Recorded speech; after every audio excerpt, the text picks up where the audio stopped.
From Canada, Citizens Forum, where we look at the important issues of the day through a lens of democracy and media and try to figure out, how do we build a better country for ourselves? David Eby cheated his way into becoming the Premier of British Columbia. I was a member of the BC NDP for a couple of years. I just resigned, but what I saw when I was a member was absolutely shocking.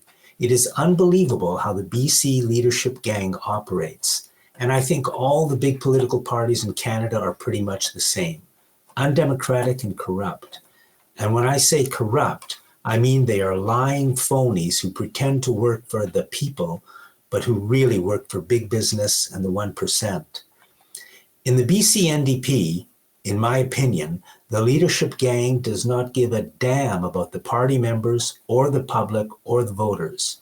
Instead, the people who run the BC NDP and who govern our province seem to work for big business and the 1%. And that is certainly true of our Premier, David Eby, who cheated his way into becoming the Premier of our province with the full support of the NDP elite and the province's corporate-owned media. Here's the story. In June of 2022, our NDP Premier, John Horgan, announced that he would be stepping down. A contest began to choose a new leader for the BC NDP. And of course, that person would also become our new Premier. It quickly became evident that the only serious candidate was David Eby, who had been Attorney General and later Minister of Housing in the John Horgan NDP government.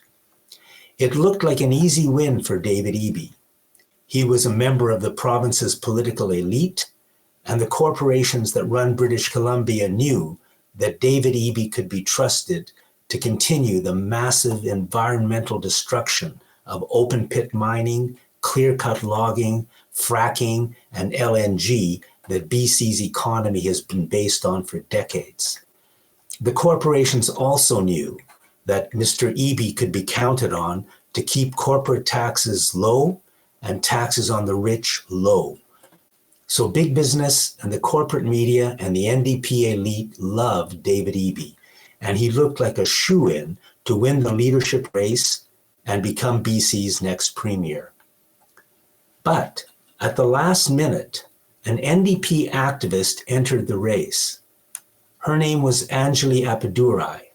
She was a longtime party member and a climate change activist who was very popular with the grassroots of the party. The entry fee to get into the race was, I think, about $30,000. Ms. Appadurai raised that amount over the course of one phone call with a few dozen supporters. And even worse, thousands of people who had completely given up on the NDP, including myself, began to join or rejoin the party in order to support her leadership bid. She also had the support of some big names in the NDP, such as Avi Lewis, who is now running for the leadership of the federal NDP. Also, some big enviro groups, like BC's Dogwood initiative, also supported her. And within a few weeks, it began to look like she was going to beat David Eby, win the race, become the leader of the BC NDP, and become the Premier of British Columbia. Well, of course, nobody in a position of power in British Columbia or in Canada wanted that to happen. So Ms. Appadurai had to be removed, and she was. According to breachmedia.ca, over the following weeks, with current and former party insiders lending a hand, Appadurai's campaign would be subjected to manipulative rule changes, targeted expulsions of her new members, public smears, and a biased investigation rife with double standards. It was a pattern that reflected what one former top-ranking BC NDP official told The Breach is the party's pervasive culture of cheating to boost preferred candidates. The main part of this corrupt attack on democracy was the hiring of party insider Elizabeth Cull to oversee the leadership race. Ms. Cull had been finance minister and deputy premier in a previous NDP government in the early 1990s. And more recently, she was employed by one of the more evil corporations in the world, the public relations firm Hill Knowlton. Hill Knowlton does work for about half of the Fortune 500 companies, a perhaps strange association for a former NDP deputy premier like Elizabeth Cull. Hill Knowlton is also infamous for its work in helping to start the first Gulf War against Iraq back in 1990. The American people did not want to get into that war, so Hill Knowlton helped create a story about how Iraqi soldiers had murdered babies in Kuwait. This is the famous Incubator Baby story. The story was a complete lie, but the US media reported it as true. Americans were outraged by this story, and so the war began, which is what the American government wanted. Hundreds of thousands of innocent Iraqi civilians were killed in this war and its aftermath.